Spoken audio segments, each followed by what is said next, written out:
week's episode of the Fireside Chat. This is episode 11. With me again this week is Andrew Valkuskus, the owner. Valkuskus. I'm bad at pronouncing your name, man. I'm so sorry. If you want to pronounce it better, go right ahead. But good. It's so our shtick on the Fireside Chat. It's your shtick in the Fireside Chat. Your shtick. My shtick. It's actually really Ken's, to be honest, but I think we share it. So yeah. And then of course with us as well is also Ken right here. Sorry. That's me. I said it's what did I say? I just do the intros. That's the only thing I do. That's all you do? Yeah. I only do intros. So did I just steal your job? Is that what I just did? Yeah, yeah. You're stealing my job. You're also the editor. You're the editor of our YouTube channel too. So I edit. Yes. Our first video's up, by the way. Our first video's up. We'll try to get those up. Greenwood. Yeah. We're going to try to get one up every week, but that was the one where we had our technical difficulties, where Ed was very, very static and still. Yeah. Did he ever get his camera fixed, by the way? I don't know. I think so. There's always like an issue when we're like interviewing with Ed. The first time was his microphone wasn't good enough. The second time his like camera was not there. I don't know what's next time's gonna happen. Like I guess third time's a charm, right? Like it's got to be perfection after the third time. Right? Oh no, it's gonna be a power outage or something. We're gonna have none. We're not gonna have any picture, any audio. Oh no, we're gonna have his audio, his face, but no audio. So my money's on Wi-Fi. Oh, true. So what are we doing today? Well, we don't really have a guest, as you can see, as it's just the three of us. So I was thinking, why don't we talk a little bit about, kind of our Kickstarter run through and what we've done kind of in the past, Pendlehaven as a whole. Our roadmap. Yeah, well, we've done, 12 Kickstarters so far? 13th, no? We're getting into our 13th. Our 13th is about to go live, so let me open up my list here. Yeah, I'm not going to ask you about the other one that should be out already, but, we're not going to talk about it, we have one funny unsuccessful one. And then we have 1, 2, 3, 4, 6, 7, 8, 9, 10, 11 successful ones. So yeah, some funny stories behind them. Yeah, well, it's good to talk about your failures, though. It's essentially what you've learned from that. So actually, that's not a bad place to start. Tell us, is that like the first one? One of your first ones that we failed, or? No, I think it was my third one. I'd have to check the dates, or was it my second one? October. That was September.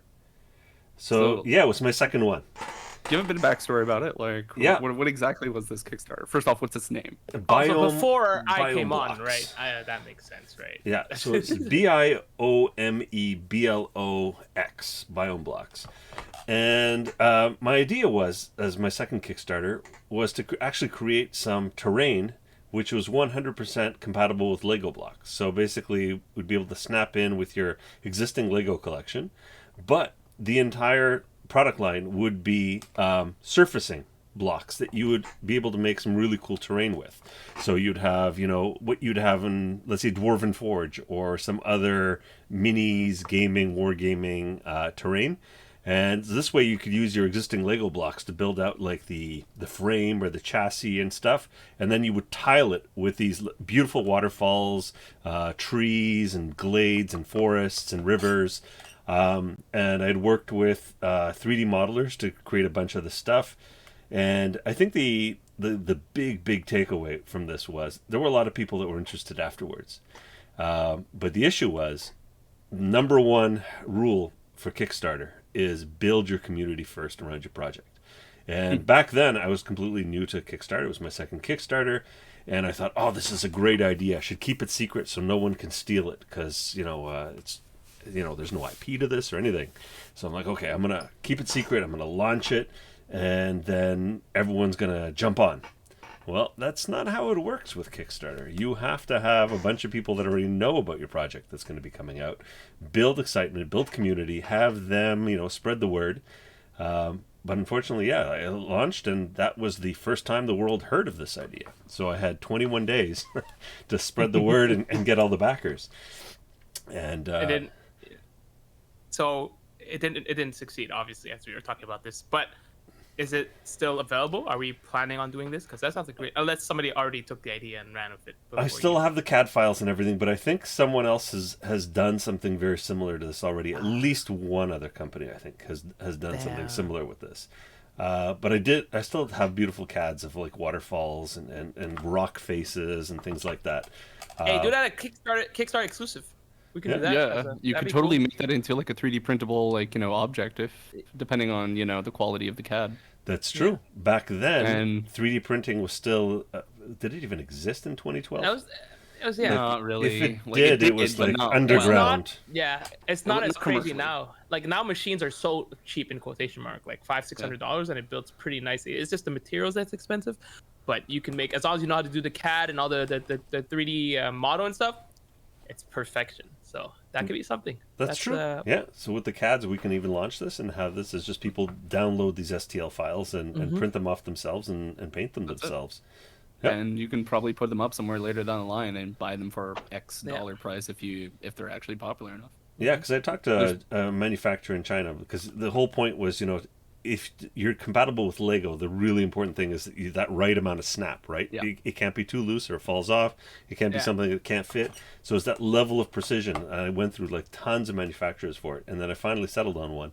And these guys actually even had transparent resin plastic, which would look amazing for the rivers and the waterfalls and things like that. So I was super excited about it. And the funny thing is, by the end of the Kickstarter, there were a ton of people that were excited about it, but it was just too late to get the momentum to finish it off. Yeah. So every so often I still get people emailing about that one going, are you going to reboot Biome Blocks? Like, what's happening with that one?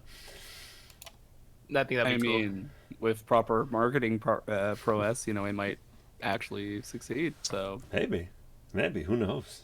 I mean, I think even now, since we have a pretty big following, you could always relaunch it as a Kickstarter. And I feel like because you're so known and it works into not just your system, it works into other people's system, that people would still be interested in. I think that's something they could do well. I know, yes, it's not the first that people, like, it's already been out, like you said, since it's been like 9 years now. So I still think because of our, not popularity in quotation mark, but our community, it could be something that could succeed. Definitely. The thing is, it's competing also with like 4 other Kickstarters that we need to launch. They're all kind of waiting for their launch time. So not enough time of the day.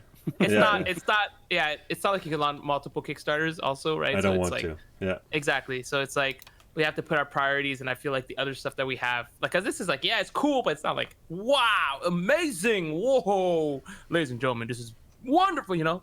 So it's not like the board game or releasing a file on the side as a little extra. As like a bonus. If you make this, I think it'd be cool, part of like maybe not the board game, but like one of the other expansions where you'd be like, hey, if you make this X amount, one of the backers, you can give them the CAD file. That's not a bad idea, because we're coming out with the Athcliath box set, right? And so if people want to actually print terrain for the city, obviously this terrain is all wilderness, because I was going to actually have stretch goals that did different biomes. That's why I called it biome blocks. Like you'd have a forest biome, a desert biome, those kinds of things, and maybe a city biome. But that would require like more work again, like new work and stuff of having this stuff designed. But I do now have contacts of actually people that do create terrain, like 3D modelers that create terrain. So that could be, something that we put in as a stretch goal. Oh my God. I'm terrible with stretch goals. I'm going to put in like tons of stretch goals. This project will take a year to deliver. The eternal struggle, huh? Yes. Lock me out of the Kickstarter account after it launches. No. We need more product out. Sorry, I can't do that. Sorry, Andrew. I talked to my people, and my people said you can't do that. Sorry. Okay. Your people, huh? Yeah, my people. Don't worry about it. We're talking about the social media people, the marketing people. They're like, sorry, Andrew, you can't do that. We need you to get it to pump up more product. Yeah, I talked to my team. My team said, no, you can't do that, Andrew. Sorry. Yeah. Annual meetings in the bathroom in front of the mirror, right? Yeah. I have like 3 mirrors, so it's like 3 people. So it's like, I don't think Andrew could do that. No. Okay, so it's an actual conference. I got you. Yeah, it's a whole conference. I have people, it's not just one. Come on, no. So we talked about like a failure once upon a time. So let's talk about our successes. So what was the first Kickstarter that you did? Well, that was the Fate of the Norns Ragnarok 20th anniversary edition. So that was the story that I told. Who had asked me how that started? We just went through that story. We've gone through it, I think. We've asked this multiple times. Yeah. I actually I remember it was one of the other guy who started who has a game. Jay Sonia? Jay Sonia, Storm Bunny Studios. I think it was that episode. Yeah. Give it to us in a nutshell. Yeah. Well, Just in a for the sake nutshell, I of- mean, the game system was turning 20 years old, and we had released the original manuscript as a hardcover book, and it really did surprisingly well. I thought, it's just me and my friends that would consume this book, but tons of other people picked it up, and then people said, well, you got a Ragnarok system, why don't you launch it? I said, too high risk. They told me about Kickstarter. I think we asked for, what did we ask for? We got 18,000. I think I asked for 9,000. We doubled it at 18,000, and then the rest is history. I mean, we produced Fafnir's Treasure as a stretch goal, I think, for that Kickstarter, and because stores were asking for it. There are many stores that came to us during the Kickstarter, I remember, and saying RPGs are on the rise because of Kickstarter, I think, at that time in 2012. And they were saying there's tons of people walking into our stores asking about what are these tabletop role-playing games? How do I get into this? How do I learn this? And so I had like one or two stores that ended up asking me, can you create like a tutorial book for your RPG? That if we're going to carry your RPG, we can just hand this tutorial book to somebody that has never played a tabletop role-playing game. It's going to hold your hand through like A to Z, and away you go. And so that was the stretch goal of Fafnir's Treasure. And then the rest of the Kickstarter was runes, which we made in semi-precious stone, which was a very, very limited edition. which I want. Which I had. Oh, no, you got rid of them, Ken? Well, I gave them to Leonard. Oh, okay. Traded them. I gave them to Leonard because I wasn't using them at the time. And he was our GM, right? So I was like, That's just true. hold on to that. Sorry, Norn. He was our Norn. And I think we ended up doing two different types of semi-precious stone, because I know we did two more, I think, for Denizens of the North. That kind of segues us into the next Kickstarter that succeeded, which was the Iron Runes. When did you do the obsidian ones? The black ones? I think obsidian? Yeah, I think Yes. there was black agate and white agate, and those the I think were black the agate. ones that were part of the original Kickstarter. They look that was- gorgeous. Yeah. Want so Those- bad. If I had the black ones, I only got the white agate ones, but the black ones were they're so nice and clean, but they shipped like nobody's business. But That was the It was problem. Like, after we sent them out, we realized, holy cow, the price tag for sending these they're heavy, and just even importing them, we had to pay an arm and a leg for shipping, and then after we shipped them out, like a natural stone, there could be little hairline fractures or whatnot. You shake up your bag a little bit too aggressively, and boom, a rune is broken in half. So we definitely started thinking about how do we get away from that and create really cool runes, but in a material that's way more durable. And that's the Iron Runes of Power, the second Kickstarter. That was also are those the metal runes? Yeah. Basically, the original metal runes. Oh man, those were sick. Yeah. No offense to the new ones we have, but the old ones are. Oh, did you Nice. see the box for the latest ones? I don't think you showed it to me yet. I mean, if you want to show off new runes, hello. Oh, Ooh, I love it. and it's a game too, right? Yeah. Remember you said it was it's also a game. So that's cool. So this is my prototype box, and The only Pretty. it's nice, but my problem is that when you look at it, it doesn't yell. a big metal bag, runes. Well, I mean, My problem, yeah. Oh, Mini yeah. Diviner. Diviner. mini. I love that. Yeah, a mini diviner. Yes. Yeah, like I said, Andrew, my own personal opinion is that the box doesn't look like metal runes, but yeah, in the back. In the back, it does. Yeah. It does. But when I'm showcasing it, I'm not showcasing the back. I'm showcasing the front. Yeah. Whatever, it doesn't matter because most people are gonna ask for the metal runes. Well, it says the Odin's Path, Diviner's Book, and Elder Futhark runes. Wait, does that mean metal runes are cheaper than wood runes?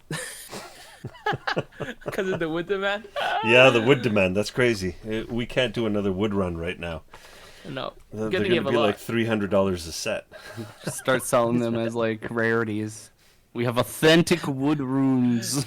We'll be going to conventions, and then they'll be like, "Oh, how much for the wood runes?" They'll be like, "Oh, how much for the metal runes?" "Oh, $70." They're like, "Oh, okay. Well, how much is the wood runes? They gotta be cheaper." "No, you're at $700.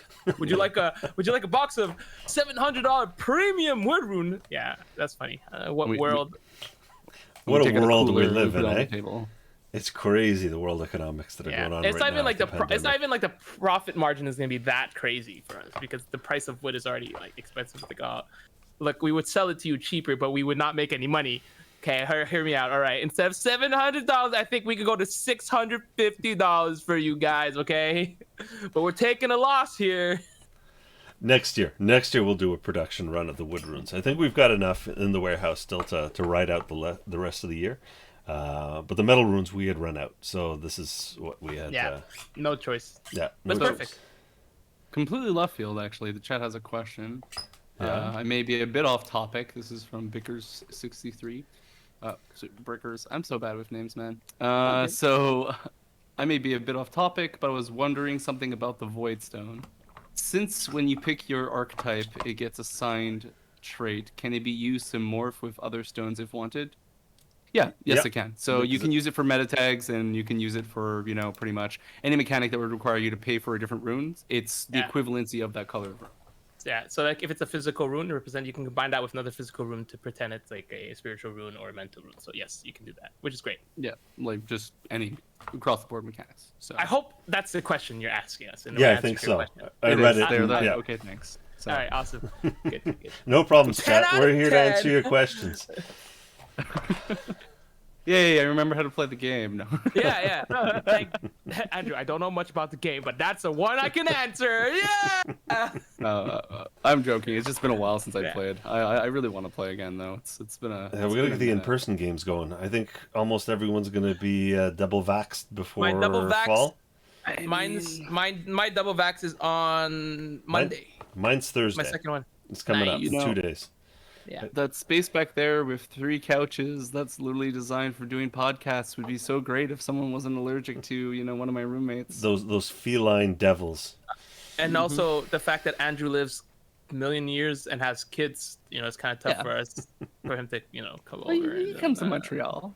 Yeah. When? I avoid it like the plague. I have not seen Andrew come to Montreal since the pandemic started. And even then, it was once a week before the pandemic started to run a game. And then then he'd make an excuse to skip. Once we all get our double jabs, we'll be able to see each other in person again. It's okay. Andrew will pick us. No, this is what we'll do, right? We'll show up. He'll pick us up. We'll stay over the night. He'll feed us, barbecue us. Wait, not us. Feed us barbecue for you. Barbecue for us. Give us some nice drinks. Eat us barbecue. Yeah. And then we'll stay the night, and then he'll drive us in the morning, hopefully. Mm-hmm. I mean, I'm down for that. We just, pre-plan it. I mean, it's the summer. Exactly. Why wouldn't I would not want to go out into the middle of the woods? I mean... I love my rural life. I'm not going back to the city. I'm just excited for the food. But I mean, I am... Of course. So on I've been barbecuing like crazy. Oh my God. This pandemic, just pounds and pounds of meat. Some steaks over. Ooh, I'm excited. I've already gained. We just made beef Wellington 2 nights ago. That was really good. That's like a big roast beef with like mushroom sauce around. All right, no more food talk. I haven't eaten yet. I'm starving. I'm gonna name this food side chat. Food side chat. And speaking of food, okay, so we were talking about like haven't played Fit and Norn in a long time. I think the last time we played was conventions, but I'm excited because we might be going to conventions soon, right? Yeah. Right. Next one is Gamehole Con, end of October. Yeah, that's gonna be exciting. Last weekend. Yeah. Wasn't there another one also? What's the one after that? You said we were looking into doing something after Gamehole Con, no? PAX Unplugged. Oh yeah, PAX Unplugged. And then PAX South? Yes, if things don't go like 5th wave of COVID. Oh my God. But if PAX Unplugged becomes a thing, then PAX South will be a thing, right? So absolutely. Be knocking on wood. Yeah. Like punching wood. Well, like yeah. Well, it's kind of wood. Yeah, I'm excited for the conventions, to be honest. Yeah, I'm excited to just be able to travel. Actually, honestly, I've been looking at flights just in general to travel. Vancouver flights in like September, October is $150. Yep. Oh shoot, that reminds me. There was another con that we got invited to, which I'm. It is in Vancouver. What was it called? Ice. Andrew, I just want to mention that if I am going to Gamehole Con, I would like to get flown over there. Thanks, appreciate it. Since flights are super cheap, we'll just go to Paris. Okay, thanks. Right. He said okay. He said okay. He said okay. It's a convention in Cincinnati. You know the one I'm talking about. Yeah. It was one of our viewers, a convention organizer. He reached out to us after an episode and invited us to his convention. Yeah, I'm drawing a complete blank right now. I'm so bad. But we're gonna have to. You? No, he just watched our Fireside Chat, and we chatted afterwards, and we're going to put something together to go out there. Speaking of conventions, we will not be going to Gen Con this year, unfortunately. We will not. We will not. Next year, though. Next year for sure. No, for sure. It was too high risk. Yeah. The prices were still very high for booths and stuff. And Yeah. Too close. yeah, And the attendance was way too, like, they cut the attendance by, like, almost 2/3. half, I so think. it's, like, Yeah. half or 2/3 is, like, quite a bit. So, and if the price, and the prices, like, even the flights there are still, or even driving down would be a risk. But, like, getting there, the booth, the hotels, the prices are still fairly high. So our costs for going there was not worth it for us, especially with the risk of COVID still being pretty. Yeah. But next year for sure. Yep. Guaranteed. Actually, on that note, though, is that going to affect your tenure, your spot, basically at Yep. Gen Con? Absolutely. Damn. So yeah, Well, there is a priority is- system at Gen Con, and so you build up in your priority queue if you re-sign up every year. And I've known fellow publishers that had, like, they'd released nothing in the last 18 months, but they will still get their booth just not to lose their tenure. Yeah, like they'll put Wait, a coach in it or something. Wait, Yes. didn't we lose it last year anyway? We lost it last year. Remember there's a year. Really? Yeah, because you booked too late, and then we were scrambling to try to get a booth, and then in the end, because you kept asking, was it Jim as well, if he can maybe give you a corner booth from the thing. So we already lost it. So it's not a big deal that if this year we didn't go. No. Because so I think we lost it anyway, but it worked out in the end because COVID. Yeah. So yeah, we were scrambling for it. We were panicking. We were actually panicking. We were like, oh no. Well, this was pre-pandemic. Yeah. We were talking about actually piggybacking with Studio 2 in their alleyway. Yeah. Because they've got a lot of space. Studio 2 ends up buying up, I think, an entire lane of Gen Con. So yeah. So that's intense. Like, Yeah. just we did thinking not get a about booth, yeah. the fact that they still expect people to pay money, like, despite the situation right now, to keep that priority, that's insane. It's like a name, right? Gen Con's biggest convention in. I don't give a shit. I This get is people's it, but livelihoods, man. Yeah, of like, No, I get what you're saying, Ed. It's a little bit tone deaf given the industry that the hit the industry has taken with the Yeah, pandemic. it's It's kind of really what PAX bad. did too, which I'm kind of pissed off at PAX for that. The online one, but you see, like, even to compare like And sports.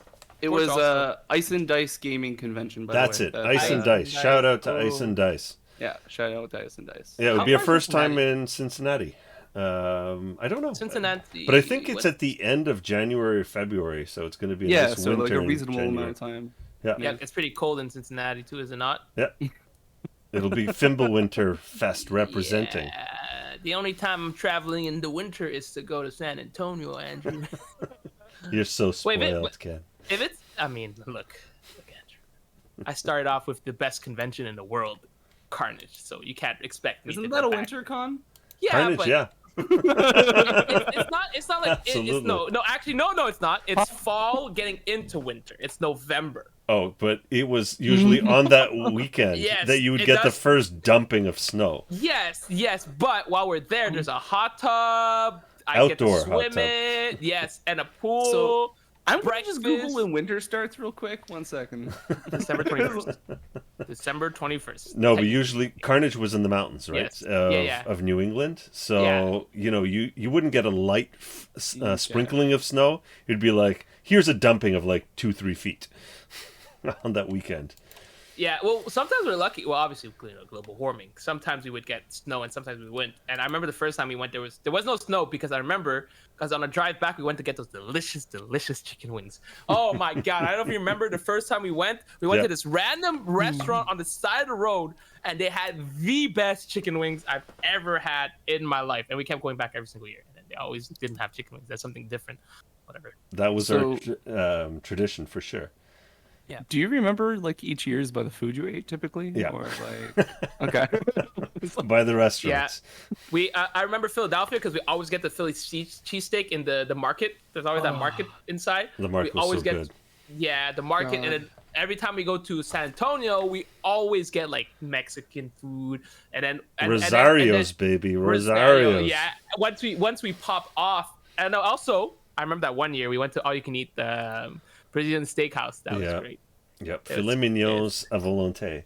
We got another question from chat. GaryCon, absolutely, we're going to GaryCon. It's already prepaid in 2019 for our 2020 booth, which will now become our 2022 booth. So yeah, we're definitely going to be there. We're going to run crazy amounts of games, and we're just going to have more Viking mayhem like we did in 2019. I absolutely loved it. I love GaryCon. I'm excited, 100%. Yeah. Wait, can I come this year, or like you're not gonna let me? Because I get it. Because you don't want me to be there for the fun ones. I get it. You want me to work and not have fun, but like, can I go or? Absolutely, dude. This con is just like Carnage Con on steroids. I'm excited for that. Hi. Mm-hmm. Yes. Hi. Hi. Hi. Can I also be there? Is that cool? Yeah, I've never been, but you guys keep telling me that it's so much better. Yeah, I've heard nothing but good things, honestly, about GaryCon. Like, when we did the virtual one, it was really awesome. Everyone was super chill, and I would love to meet those people face to face. Like, they were super wholesome. So. And the really funny thing is, again, there's a tie-in between Carnage and GaryCon. So even though they have the same vibe, there's actually some of our biggest fans from Carnage Con were telling me about GaryCon. They went to GaryCon, and then they were like, if you love Carnage, we just went to GaryCon, and it was amazing. So that's kind of our little tie-in from the fans that also enjoy the same vibe we do. Also, people from GaryCon told you about GameholdCon, so there we go. Yeah, we're like super linking it right now, so like that's pretty sick. Yeah, GameholdCon will be there. I'm excited for that. It feels like being in the cool kids clubs of conventions when it comes to like board gaming. You said that one's in October. You said, right? I do believe so. End of October or end of November. I don't know. I've got the memory of a goldfish. My brain vaguely remembers this is correct. It's like, we can Google foo that. Definitely. Yeah, kind of cool keyboard. Nice. October 21st to 24th. Nice. Okay, that's October 20. Let me just double check. Just put it in your calendar now. I haven't confirmed it with you, but... And we are, I think, 4 minutes or 8 minutes staggering distance from the venue. Hold on, let me just... Well, what staggering distance is very important. What city is it? GameholdCon again? Do you remember? GameholdCon is in Madison, Wisconsin. Flight to Madison. Yeah. From Montreal. Yeah. All right, Madison. And we'd be driving right past Rich's, actually, because we got to go through Michigan, where Rich lives. Hey, that's convenient. To get to Madison. And he's still got, I think, some inventory from the pre-pandemic PAX East that we're going to have to pick up. Yeah, he was bring to the con for fires and stuff. Yeah, he goes. If the pandemic really hits, he goes, I'm using all the books to keep my family warm. I'm building a fort. It's like Andrew, shit's hear me bulletproof, yo. Look, Andrew, I know you want to drive down, okay, but a flight would be only $420. Jeez, come on, Andrew. A person? Yes. Yeah. I'm not great at math. So yeah, that's our next convention. I'm excited for that one. I mean, well, how many people did you want to bring? Because obviously you wanted to bring other people there. You said Ed wanted to go, and yeah, that's Ed's favorite convention, so I'd be picking him up driving down. He's off to 401, right? So he's kind of along the way. Yeah. When I talked to James about it, I don't know if he could come, but he was thinking about it a few months back. Rich definitely is. He's in. He said. Yeah. Is his wife gonna come? Yeah, because you're gonna pick him up. But remember, right, in your car you can only fit 7 people, right? At this point, you're gonna need 5, 6, 7 people plus me. Yeah. Yeah, but then we have to have. Oh, yeah, we don't have to have product because he's good. Yeah, no, we still need space for the product because we have to pick it up from his house. Doesn't Rich usually drive himself? No. We usually pick him up. We usually pick up Rich. So that's why, because we have to have the product in the back. So that's the problem. Like, and then how many rooms did you get? How many rooms did you get? You got 1 room or 2 rooms? 1 room, 2 queens. I can sleep on the floor. You know me. Yeah. After those wild night outs, it's sometimes sleep in the tub. I'm like, what's the max you can bring then? 5 people then, right? No. I mean, we've stacked vertically at the back of the Odyssey, quite high. Okay. Yeah, we'll be fine. We'll be fine. Yeah, we'll figure it out. Worst case scenario. Maybe he'll drive too. Maybe Rich will drive down. Maybe. Who knows? Maybe We should get Rich on one of these fireside chats. Hey, we should. Oh, Yeah. He's so busy though. I know. He's always gigging here and gigging there. Yeah, jeez, dude. Busy man. If you're watching this at one point, Rich, we love you. Rich, we mean everything we said. Wait, what? Yeah, But we still love you. We still love you. All right, don't mind me, guys. I'm just looking at my I'm ordering food. So It's okay. Professionalism. I'm always professional. So do we want to talk more about Kickstarter? I got a few more questions related to that. Yeah, go for it, man. Go ahead. I mean, we only covered, I think, the one failed and the first two. Yeah, so if you want to keep talking about those, we can keep going. So I don't know. We can go down memory lane because, we were kind of talking before the episode that maybe we can just go through what Kickstarters we did. So, I mean, number 3 was Denizens of the North, the first big expansion. And the one where I commissioned so much art, we didn't know what to do with it. That's the first one I actually backed. That's the first one I backed because I didn't back you when you did the first one because I didn't know. But that's the first one I backed, and it's great. And that one was a nice challenge because the art that was created was so beautiful, and it was 2-page spreads that I forgot to mention to the artist. You can leave a spot that's kind of a little bit more dull and boring that we can put text over, like a parchment with text. And so after I started receiving them, and the layout lady starts putting them together, and we're just like, uh-oh. This stuff's too beautiful to cover up. And that was just a huge quandary for me. Oh, man. So, the end result was fucking amazing. Like, to this day, one of the prettiest books I own. Like, it's just the art, and it's fantastic with the lore, the way you blended it together. That one was, a nice work of lots of passion and love in that one. And I think a lot of the artists, too, they really, like, dug the material. Like, I didn't have to spoon feed them. They knew what was going on. And then after that, we did Gulveg, our very first non-RPG Kickstarter. Because I'm a big fan of Beer and Pretzel's trick-taking card games. So that's what Gulveg is. It's a Friday night poker night replacement card game. Actually, my kids now, with their friends, they play it at the pool. They bring their Gulveg box with them. And Nice. I see them like, I swear they're gambling over there.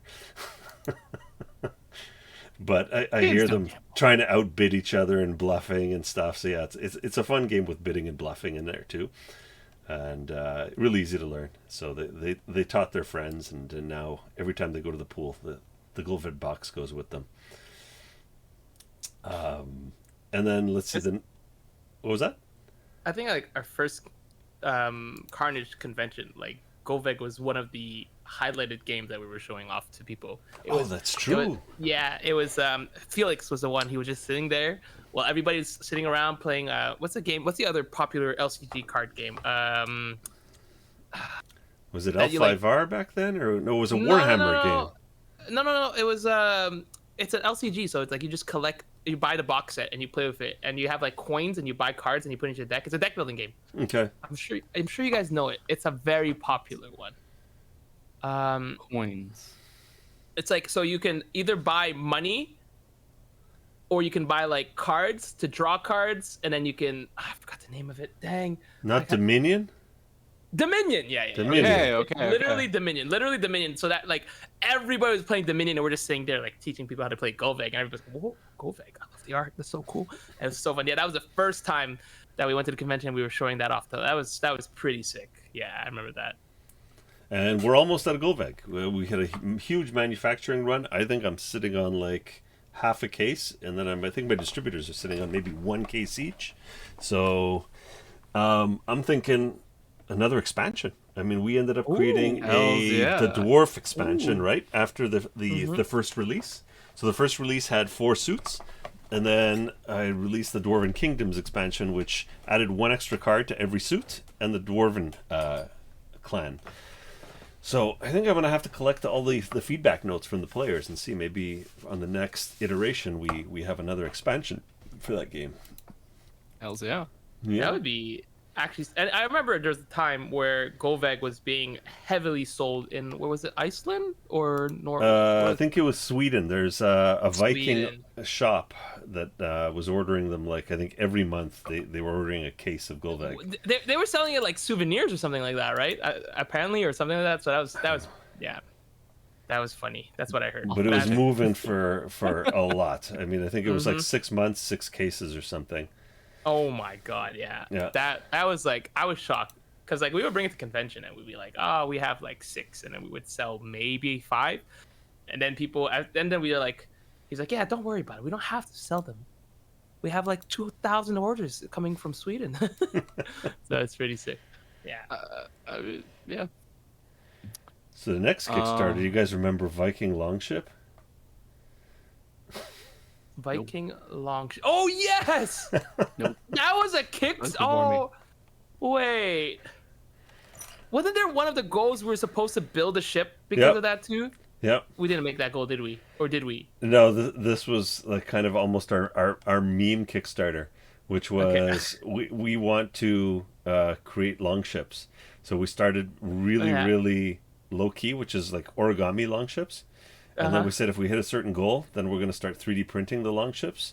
And then if we hit another goal, then we're going to start creating like life-size ones. And then the next goal was to create a massive booth longship that we would be able to bring from convention to convention. That would be our longship booth.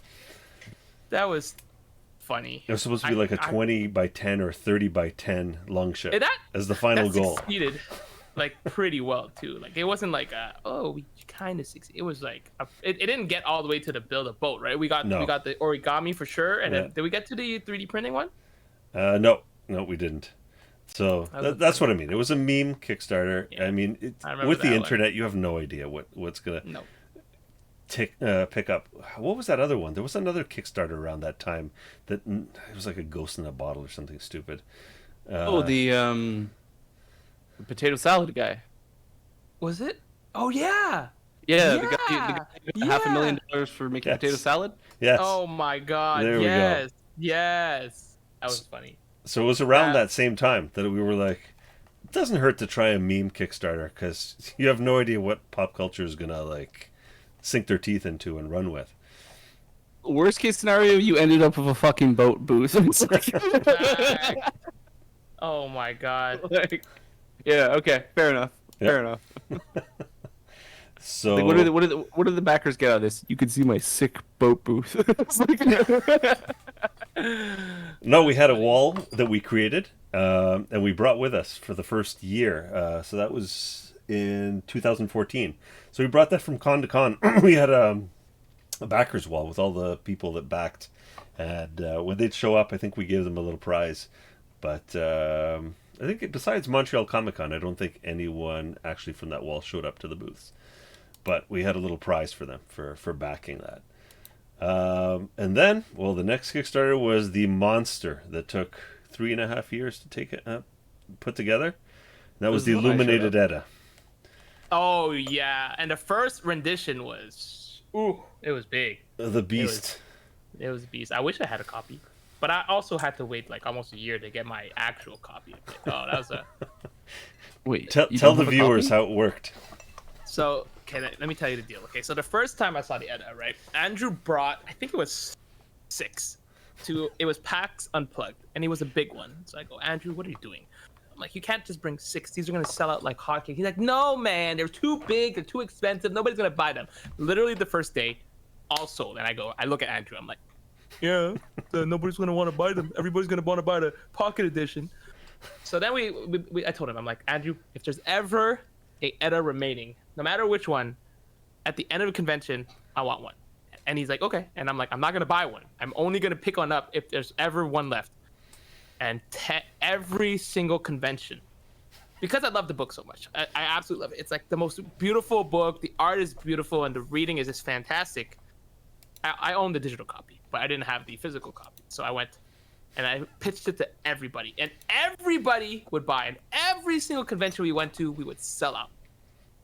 And the one convention I decided to not go to, which was Dragon Con. And this was probably like 12 conventions later. They had like a lot left. I think it was like 20 left. They had like 20 books left, and I wasn't there. And the next convention, I showed up. I believe it was it PAX? I think it was PAX. The next convention, or PAX Unplugged, one of the other ones. I showed up and they told me the story, and I was like, there's hope. Sold out again. Sold out. And then PAX South, he brought like a lot, and I finally got one. 2 years later, I finally got my Illuminated Edda. So it was funny. It's a pretty good one. It was a funny joke. We had a lot of laughs at every con. Everyone knew. It's like everybody knew. So I was like, dang it. I was sad. We would also tell the people who would come by the table to convince them to buy it so you wouldn't get one. Yeah, is that what you did, Aaron? I kept telling Andrew, I'd be like, hey Andrew, I'm just gonna not pitch the book anymore. He's like, I don't think you can not pitch it, Ken. Like, you love this so much that you're gonna pitch it no matter what. I'm like, you're right. So yeah, I cried. All right. So after that, what was our next one? I'm scrolling up. Scythe and Sword. So this was a big milestone for us. It was the first time we actually had another author besides myself starting to write for Fate of the Norns. So that was Chris Chalice, writing both the Scythe and Sword novel and Scythe and Sword adventure. So I'd met Chris at Phantasm RPG that Ed invited me to, and he played in one of my games. We chatted. He was a huge mythology buff. I think we went to another convention together and met up and talked some more, and then a novel and a saga was born, and we opened up the floodgates to more authors and more game designers to join us. So that was very cool. It sounds, I remember the first time I met him too, and now he does so much games. Like, he does so much. Like Vanigard. Vanigard is such a popular game. Actually, we'll talk about that after, because that's another Kickstarter. It's coming up. We'll talk about that after. We'll talk about that. And then after that was Lords of the Ash, the next really big expansion to Ragnarok. And this is the one where we added all of the immortal stuff with the Valkyrie rune. So if anyone in chat has questions about the Valkyrie rune, this is the time to ask it. We wanted to have a second specialization for immortals. So if you guys remember the core rulebook, it had like a very small section on immortals. And that's because down the line, I knew we were going to do like a massive thing on immortals. And for me, it was always, are you replacing your mortal archetype and its specialization when you become an immortal? Or do we want the immortal archetype to have its own specialization? And if that was the case, then we needed a second void rune. And so that precipitated the Fate of the Norns set of Elder Futhark runes, which means you get your standard 24 plus the void rune plus a Valknut rune. And so that kind of allows you to play the immortal characters as well. But I mean, you could use anything to represent your void runes. They never go in your bag. But that's just the nice little bling you get with the runes now. Yeah. We always had it, right? It was always there? Or did you add it recently? No, Valknut was added with Lords of the Ash. So, we never had it before. I didn't have one. Okay. But no. I didn't have one in my... Okay, it was just 2 blank runes, right? 1 blank rune and 1 void rune, right? The blank rune was the void rune. That's all you had. So pre-Lords of the Ash, all our Elder Futhark sets were like any other Elder Futhark set you could buy. Okay. But with Lords of the Ash, we ended up creating like a brand new set. Okay, I wasn't sure if we had like an extra rune, because I was like, did I have an extra rune? It was just one. Okay. And I think that was the first book also where we had to start shrinking it. So there was too much content in there. It was going to be another beast like the Illuminated Edda, and if you look, like the layout's a little bit different than the previous books because they do a little bit of creative layout work. And I will always plug the fact that it's color coded. I know it wasn't on purpose. I don't give a shit. I love it. To me, it is one of the most genius fucking things about a book ever. And yeah, this is also around the time when I showed up with this book. So I mean, I have a special feels for it. I think that's like we always talked about that. We're always like, yeah, this is the best part. The color correction. I'd say the content's chapters. Better. The chapters, but the color coding is pretty close. Yeah. The content. Buy it for the color coding, and just get a bonus of some content. Look, when the initial, if the core rulebook was color coded, I would have been able to been like, as a Norn, I would have been like, oh, let me just look at the character creation, and boom, now I have to. Is it here yet? No. Okay. And then okay, let me go find the skills. What do you mean No. I can't click it in the table of contents in What the do you mean book? I can't control F? I just want to find it. Yeah. So yeah, Children of Area, we're doing the same thing. All the chapters are color coded. Bless. It's like- So that's all done. Yeah. So every Thank section has goodness. its own color, so it's going to be super easy to find. Mm-hmm. Yes. And that brings us to Vanigard. Yes. Do you want to talk about Vanigard, Ken? Yes. So Chris Childs, we spoke of him briefly, and he's one of the authors of Scythe and Sword. Scythe and Sword, right? Did I say Yep. it right? Scythe and Sword. And he made this new game. It's a collaborative storytelling game called Vanigard. The best part about this is that it's our first game that's not part of the RPG system that does use a rune system, which basically means that we added to our Fate of the Norn cinematic universe. Basically, we're calling this. So it's pretty sick. It has great art, and it's a game that you don't have to play an RPG to enjoy. It's a game you can just play with your friends, and it's just a role playing part. So I think the best part is the art is phenomenal, and you get the fact that you buy this means that you can kind of transition into playing Fate and Norns, even if you don't play currently. So I love that. Yeah, we categorize it as a collaborative storytelling game, right? Yeah, collaborative storytelling, exactly. I say it's an RPG game without the combat. That's what I say. Or You just- RPG Light, maybe? Yeah, Yeah, that's actually what I was yeah. gonna say. It's like a really nice like segue into RPGing and like tricking your friends who are normies into RPGing, as I like to say, because like it's like, hey guys, we're gonna play a board game. So it's that and then you slowly get them to buying their own runes, and then you got them hooked at that point, and at that point they're making sacrifices to Odin. So you pretty much we're all good. Exactly. So And we really wanted this to be accessible for young kids too. So Yeah. when Chris would come over, we'd test play it with my kids and their friends. And this is we're looking at. What year is this? This 2017. So my daughter would have been, or my son, 4 years ago, 10 years old. So it works with 10-year-olds that can pick it up in no time and play this. And actually, we should do this on Roll20, because I'm thinking about Vanigard. It's so light. It's so storytelling. You know that- what? yeah, That's a that'd be natural cool. marriage. We haven't even done that during the pandemic. That's not a bad idea, and you can literally just release like story packets as Yeah. a thing, like as art packets and stuff. So Yeah. that's not a bad idea at all. I think that's pretty good.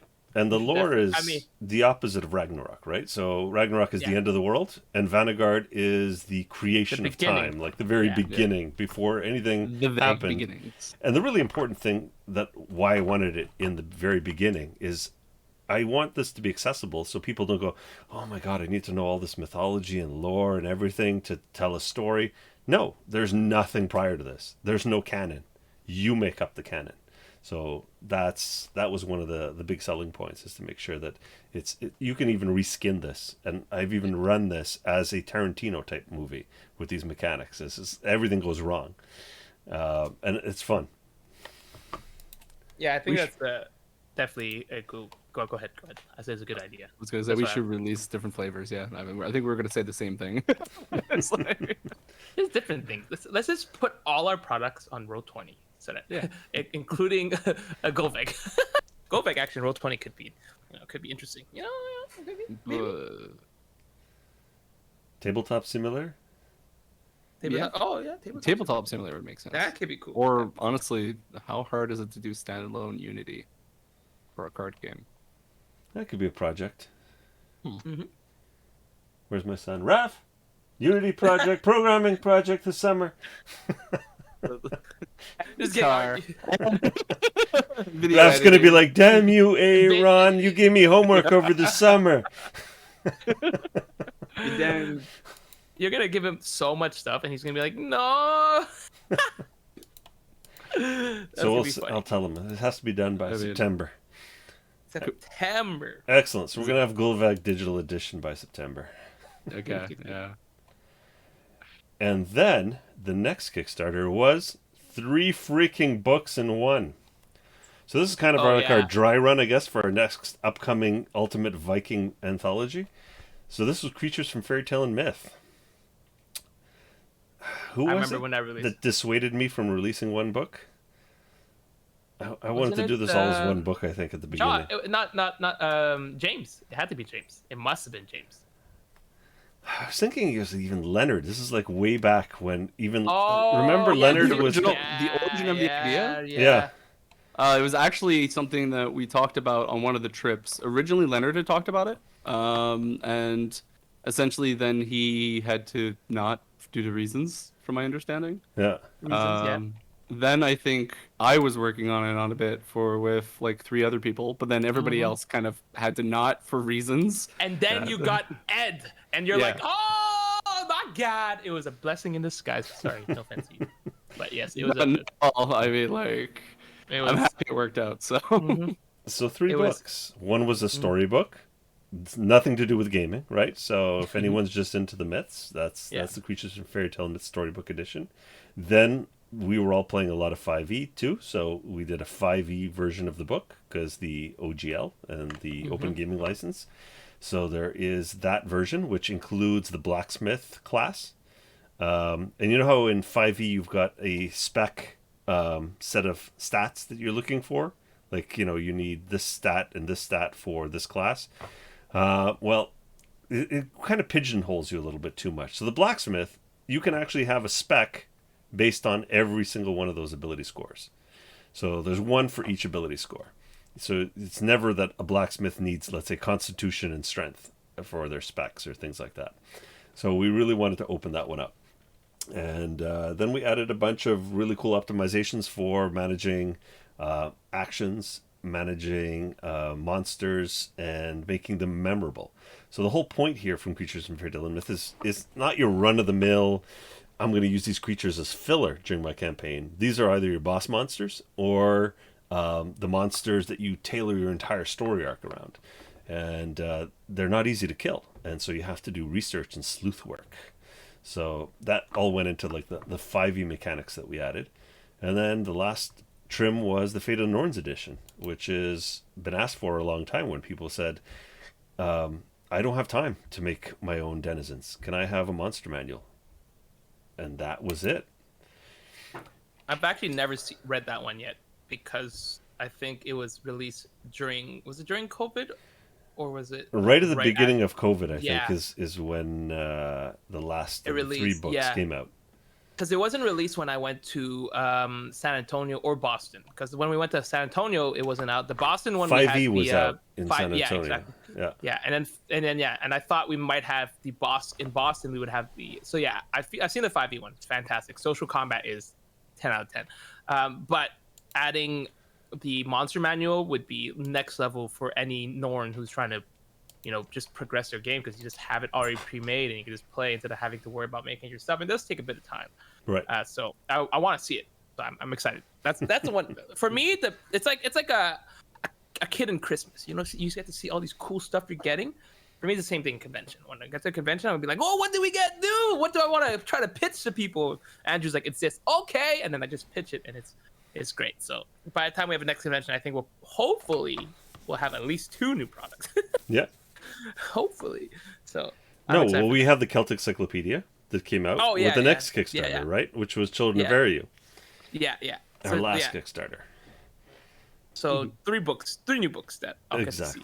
And maybe we'll get the anthology out by then. I doubt it, but Well, you know what? Several of those anthologies are completed, and rounding up the editors to do the editing for them, so they're going to be out soon after the Kickstarter. Yeah, so that's good. That's actually So as soon as our Kickstarter is done, we can ship them out. So having them out at the convention would be sick. Absolutely. And straight up, like looking at the art at like this fairy tale and creature. I'm so bad with names. God damn it. But yes, looking at the art of it, like I feel like the art, like just progressively looking through it as we've been talking about the different products, it's just getting better. Like not to toot our own horn or anything, but like that. But like the quality of our art is just. You have like an army of artists that you're like. How many artists do you have working under you at this point, Andrew? There's about 5. I've got a map maker now that I just hired for Athgleaths, is making all the beautiful, like really rustic looking maps for the city. But yeah, you're talking about Creatures. Creatures was all done with one artist, Julianne. Yeah. And she Absolutely is fantastic. just a machine, a workhorse. Like she's just like, send me the specs, here's the sketch, here's the final, and she's knocking them out of the park, like one after another after another. And I mean, it's the first time I have one artist finish an entire book by themselves ever since the core rulebook. Everything since the core rulebook has been multiple artists, and I've always been a fan of fewer artists, so you have like one look and feel throughout the entire book, right? The aesthetic, yeah. Exactly. And so we managed to pull it off with creatures from Fairy Tale and Myth, and she's also been pretty much our primary for Celtic Encyclopedia and Children of Arius. So again, you're going to have like this really nice cover to cover look and feel. So she's our main artist now, right? Right now, she is. Yeah. Yeah. That's good. So is this going to be a similar format for most of our stuff, right? Will we have, well, obviously if it allows us to, because obviously if we have a OG Illuminated Edda, it's going to be tough to kind of get one artist for all of that, but that'd be sick. I think that's cool. I think having nice uniform art is going to be sick, especially for like a brand style. People will be able to tell. But obviously having multiple artists is always good, because if you want to do multiple projects at the same time, it's always easier because you don't want to overwhelm the artist. So that's pretty, I like that. Yeah. I like that. That's what we need to do. I mean, we've got so many projects that are going in parallel right now. I mean, for example, what's it called? Vigrid. I've had to do a lot of even just beta art for icons and things like that. And I don't want to, detract from our main project. So, that's something that falls on somebody else. And so it's busy. Lots of Gantt charts. Lots of project timelines. Oh, man. I got to get this Children of Arius out. I'm telling you. We're almost there. So, what was the next Kickstarter? The next Kickstarter is the Mega Viking Anthology. And what's in that one? A lot. We already put up a video for it. I think on where did we put it? YouTube? Did we have YouTube, one? yes. Did we put it up on YouTube? Because I know we did a launch at. Is that one out already? I don't know if it was. Was it? Yeah, I'm looking. Let's see if it Norns. Because I remember we did a launch of that video during GaryCon last year, the online GaryCon. And I'm just wondering, did we put it on YouTube or did we do it on somewhere else? The last thing. Oh yeah, Viking Anthology Kickstarter preview. There it is. 3 months. Yeah. So if anyone wants to Google that, that's already the video for the next Kickstarter, Viking Anthology Kickstarter preview. And the videographer's done a couple of modifications to it, added a couple of other things that we didn't have ready in time for GaryCon. So the one that launches with the Kickstarter will be slightly improved and different. But the main gist of all the projects and products and wonderful authors and artists and game designers are there in the original one.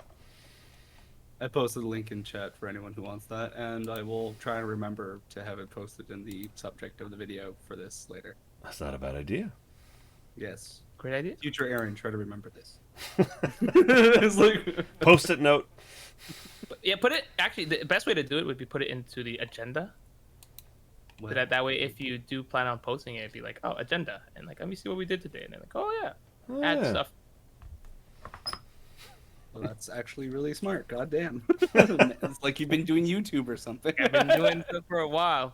But yeah, anthology sounds super fun. I'm excited because there's a lot of big authors working with that. Who do we have? We have obviously Ed. We have Michelle. We have James. Who am I forgetting? Steven. We have also. How can I forget about Chris? How can I forget about Chris? And is there anyone else that, or that's part of stretch goals? We're not going to reveal who else. Well, is on it, right? I'm part of 2 projects on that one, so I'm doing. Oh yeah, sorry, can't forget about Mr. Andrew is also an author on that one, I guess. Well, I'm also working with 2 good artists though, so Vincent and Jonathan, right? Yeah. So we had Jonathan on our Fireside Chat, 2 weeks ago, or last week? Last week. Last week. Okay. Yeah. Last week. I don't know. Just like I said, memory of a goldfish.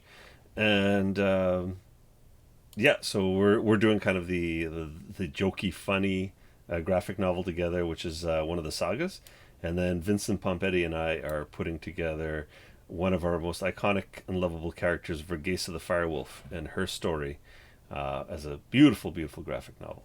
I love the cover that he came up with. Oh my God, the cover just I was stunned for 1d4 rounds when it came in.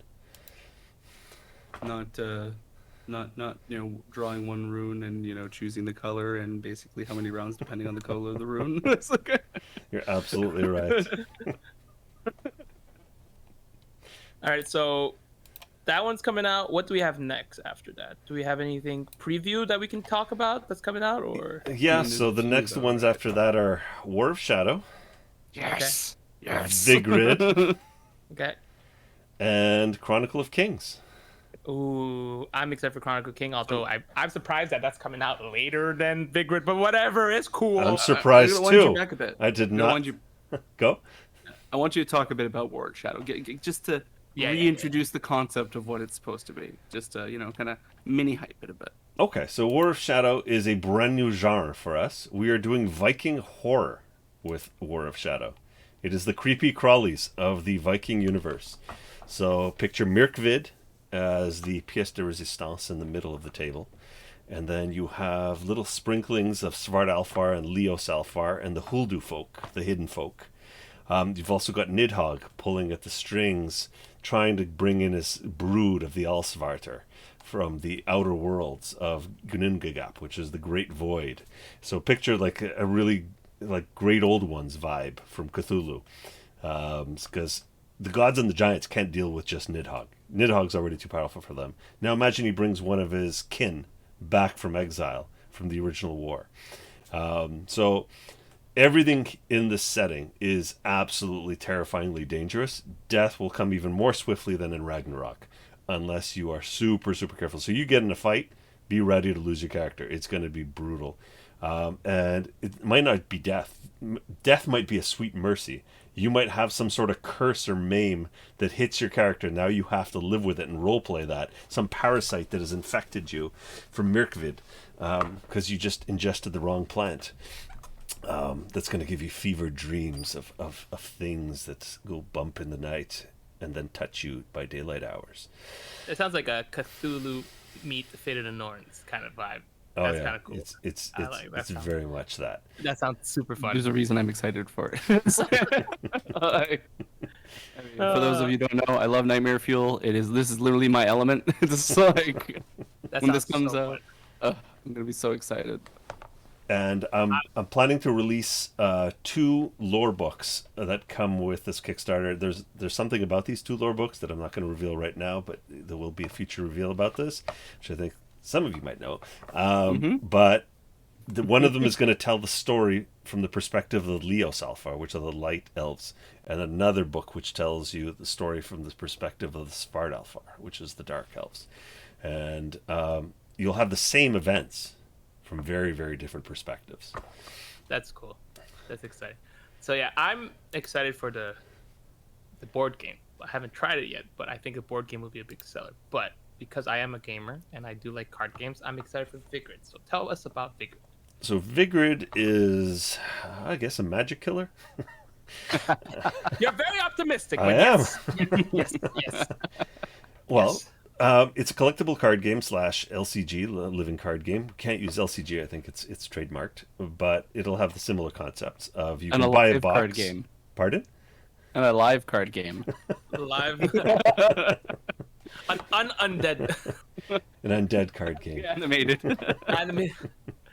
Yeah, I mean, you are doing it as an NFT, right? Or you're planning to, so yeah. It could be a NFT card game, so that's kind of cool. Call it a Viking card game. Yeah, and what it really is its own beast. VCG, but there's 2 things in Magic that I don't like. So I love Magic, but there's 2 things I can't stand. Being mana short kind of robs the victory and robs the loss. It's like you just wasted time. So I've corrected that in the game. And the other one, I love multiplayer Magic, but there's nothing worse than bad etiquette and someone gets knocked out in the first 5 minutes of the game, but the game's going to run like 55 minutes. And so this person has to sit out for 50 minutes. It's kind of douchey. And so the game is designed until somebody wins. It's not knocking people out. It's getting to your win condition with your deck. And so everyone's trying to put, sticks in other people's spokes to try and slow them down and advance their agenda and things like that. So it's a antagonistic card game, but everyone's in the game until the very end. Another thing I added was a NPC. So there is a AI player, an AI deck that you can go up against. So it could be a single player CCG. So picture building a deck and trying to go up against Hell's deck or Nidhogg's deck. And then you can have bragging rights if you beat it and how many rounds you beat it and things like that. And then if you're playing multiplayer, you can even throw in that AI deck as just one extra X factor in your multiplayer game. So there's that as well. And I want to go digital, as Ken said. I want to create unique cards as non-fungible tokens, which will actually make some of these cards super scarce and collectible. Because that's part of the fun of, cracking packs and things like that. But it's not necessary to play the game. I don't want the collectible side of things to break the game balance. I want people to be able to have the same accessibility and chances to win. But if someone wants to spend the extra money, they're investing in the collectible side things. But the collectible side of things doesn't necessarily break the game. So removing the RNG of booster packs, basically, along those lines, is what you would probably lean towards. Yeah, it would be more like you're getting alternate art. You're getting like alternate frames, things like that are going to be really rare. Exactly.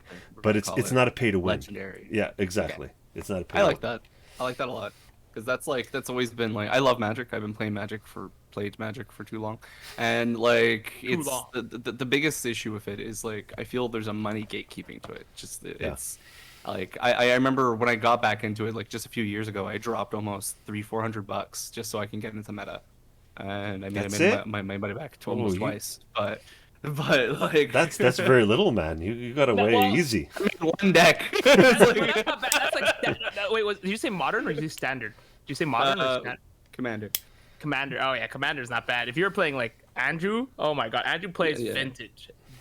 He goes. Wait. You're playing vintage and you're actively. He plays with friends. He goes, yeah, I'm just gonna play this Mox Diamond, this Mox Opal. Okay, so he plays one. So he plays one card that's worth my entire fucking deck. Okay. Well, it's an understatement. The prices of the cards have actually skyrocketed like crazy over the last year. How many candelabras you have again? Of Thanos candelabras, I don't know, maybe 3, 4. Do you know they're like $8,000? How many tabernacles do you have? Actually, that's a better one too. No, I only have one tabernacle, but it's in mint condition because when I pulled it out of the pack, I'm like, what is this stupid card? This land doesn't even give mana, and it just went into a back of a box that was like crap cards, and it stayed there in mint condition for 20 years. That's so funny. Mechanically, one of the most broken fucking cards ever. No, but back then, you have to think back when it was Legends. There were no tokens. There weren't popcorn decks that were creating tons of creatures. I know. So it wasn't something that supported it. So and when I say Magic Killer, one of my litmus tests with our collectible card game is I play it with Magic players, and I look at them and I see their reaction. Are they ready to drop Magic to play Vigrid? And if they're not, I've got more work to do. If they are, I'm getting there. And that's pretty much what I've been working on for the last couple of years. Is that as the litmus test. And that's Vigrid. That sounds fun. I'm excited for it. I'm excited to be able to play it. Honestly, I like the NFT portion of it, personally. I don't know if you really want to talk about, because we've been on for about an hour and 10 minutes. If you want to maybe talk about our board game. Potentially. How about Chronicle of Kings and then wrap up? Might as well, yeah. This will be a good video to pop up on YouTube where we just do a kind of like a rundown of what's coming up. We can do segments. Yeah. Segment. What's a segment? Yeah. No. Yeah. The editor's gonna have to do that. Yeah, whoever that is. Good luck. So yeah, Chronicle of Kings. I wanted to call it the Heimskringla, which is actually Old Norse for the Chronicle of Kings, but unfortunately someone created a really I'm not going to say crappy game, but it looked like an unfinished game on Board Game Geek. You did say it was no, but it was like a half-assed attempt at a game because it doesn't look finished. It looks like it's an alpha or beta, and they took the name. So I'm like, damn it. Okay, so we'll just call it Chronicle of Kings. Chronicle of Kings sounds. And I've got the domain name and everything. Yeah. It sounds like a name of a board game. Yeah, like, I think you should have called it Chronicle of Kings Heimskringla or however the hell. Well, Heimskringla is going to be the subtitle, right? It's going to be that. Okay, because then it's like Norns Ragnarok. Yeah, but in this case, it's literally saying Chronicle of Kings. Chronicle of Kings. You are right. Andrew, just put Fit in Norns. It's like Chronicle chai of tea. Chai tea. TT. Chai. TT. Chai TT. Can I have a soy latte with soy? Yeah. Do you know what soy latte is, sir? What? What? Can I get a soy latte without soy? Wait. Do you know what a soy latte is? Yeah. Iced tea, hold the ice. So, Chronicle of Kings is basically you're playing a dynasty of kings, a lineage, multi-generational. So every turn that passes is 15 years. So if you can imagine, your characters of this lineage are going to grow old and die, and they're going to have children and successors and marry into other families that are ruling the land. And so it's like a 4X, 5X style game that is multi-generational. And rather than rewarding the players for doing well in battles or conquest or economy or whatever, the most important thing that you need to drive your points up is to be the most dramatic family.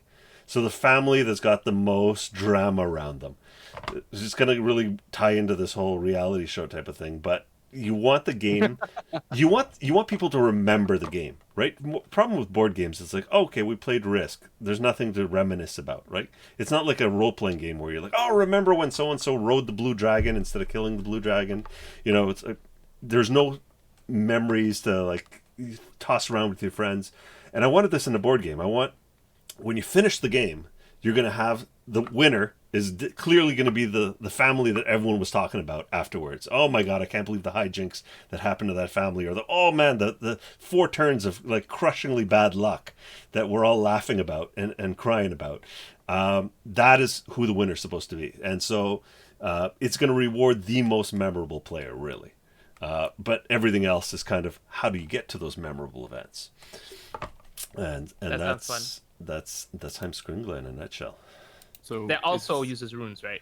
Yes, it does. Yeah. Of course it does.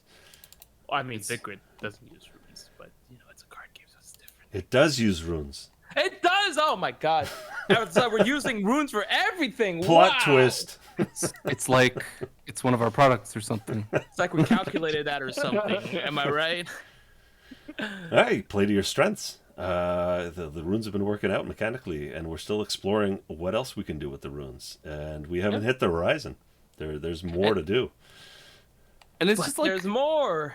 Sorry, it's like a personal signature of ours, almost to a certain degree, right? It's like, what games can we make that use runes? I mean, we already have them. We might as well fucking use them, And it's kind of also a bit of a love letter to anyone who's already previously had any of our runes or any of our like products, because it's kind of like, hey, you already have these. Like, these are compatible with pretty much any other of our games. So it's, yeah. I did want to say one more thing about Chronicle of Kings, though. So it's basically a race to see who's the biggest drama queen or king/queen. The whole lineage, exactly. Yeah, the family, the Kardashian family of the Vikings. The Kardashian Viking races. It's like, yeah. No, you definitely want all the crazy hijinks that happen. Like, you want assassination plots that either succeed or fail so horribly that everyone knows your family's up to no good, and the whole other kingdoms turn against you, and then you get crushed, and then one lone survivor gets adopted by some other royal house that they have to like hide him away until all the bad news is blown over, and then rebuild your lineage from there. All kinds of crazy stuff. I haven't played it in a while. Like, I played it, like, I think earlier in the alpha-ish days. Oh, it's changed a lot. I'm really excited to try it again sometime. That'd be a really good time. Oh, and I should show the map. I don't have it. I have it handy. Is it that in the background, like, to your right? No, I've got it printed on a beautiful neoprene where the colors are just vibrantly popping off it. I'll get it for another episode. It's probably hiding in one of my bookshelves over there. All right, fair enough. Well, I think that was pretty much it for today. Like, we've already done an hour and 15 minutes. Yep. Good job, guys. And you. Oh, no, good job, you. And next week we have a guest who's a YouTuber with his own big channel. So we will leave that as a suspenseful tidbit. Exactly, a tease. But tune in next week as we talk to an RPG sensation in the YouTuber world. So for those of you who have joined us live, thank you so much. And for those of you who are watching this on YouTube later, thank you so much. So have yourselves a good one, and skål. Skål!